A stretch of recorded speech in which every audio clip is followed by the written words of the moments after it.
What would you do if someone in a white lab coat told you to hurt another person? Most people would say they'd refuse.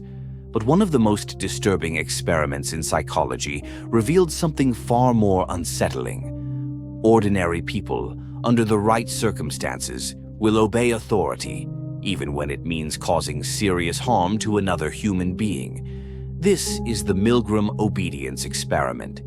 Conducted in the early 1960s by psychologist Stanley Milgram at Yale University, the study was inspired by a haunting question. Could the atrocities committed during the Holocaust have happened anywhere? Were Nazi war criminals like Adolf Eichmann uniquely evil, or were they simply following orders, just like anyone else might? Milgram set out to test the limits of obedience to authority.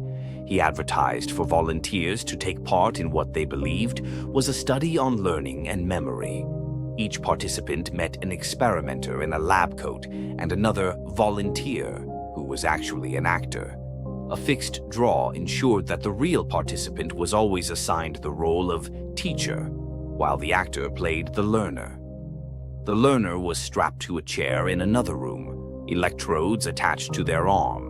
The teacher sat before a large machine with switches labeled from 15 volts to 450 volts. Every time the learner gave a wrong answer, the teacher was instructed to administer a shock, increasing the voltage with each mistake. The shocks weren't real, but the reactions were. At 75 volts, the learner grunted. At 120, they cried out in pain. At 150, they demanded to be released. By 300 volts, they stopped responding altogether. When participants hesitated, the experimenter urged them on with increasingly firm commands. Despite signs of stress, sweating, trembling, even nervous laughter, 65% of participants delivered the maximum 450-volt shock. Every single one went at least to 300 volts. These were everyday people, not sadists. And yet, under pressure from an authority figure, they followed orders to the end. Milgram's findings were both shocking and illuminating. They revealed how easily people can be influenced to act against their own conscience when faced with authoritative pressure. It showed the terrifying power of obedience and how quickly our sense of responsibility can dissolve when someone else appears to be in charge. The experiment sparked outrage over its ethics, with critics arguing that the psychological distress it caused was too high a price for the knowledge it produced. But its legacy is undeniable. It forced the world to confront the unsettling truth that under the right conditions, almost anyone is capable of inflicting harm simply because they were told to. And just when you think it couldn't get more disturbing, another study took things even further. Not with authority, but with role-playing. This one didn't just ask what people would do under orders, it asked what they'd become when given unchecked power. In 1971, in the basement of Stanford University's psychology department, Philip Zimbardo launched an experiment to explore how social roles influence behavior. 24 psychologically healthy male college students were selected and randomly assigned to be either guards or prisoners in a simulated prison. To make it feel real, the prisoners were arrested at home by real police officers, blindfolded, fingerprinted, and taken to a mock prison. They were stripped of their clothes, issued smocks, and given numbers instead of names. The guards were given uniforms, whistles, and reflective sunglasses. There were no scripts, only the instruction to maintain order. What followed was a rapid descent into psychological chaos.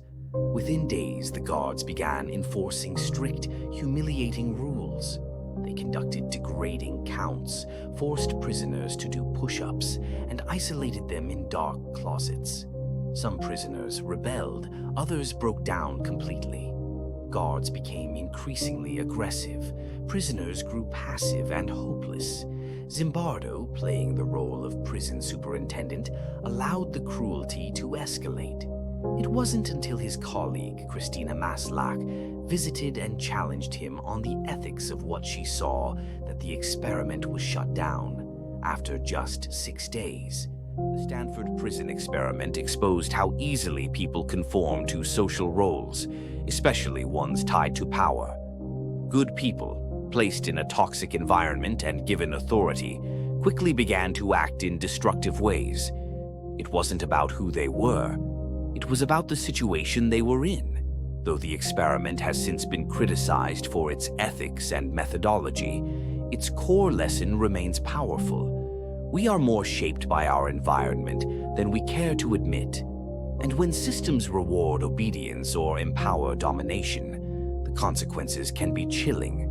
Together, Milgram and Zimbardo's studies don't just reflect on the past, they warn us about the present, about how authority, roles, and context can bend our moral compass, and about how crucial it is to remain aware, question power, and take responsibility for our actions before the situation takes control of us.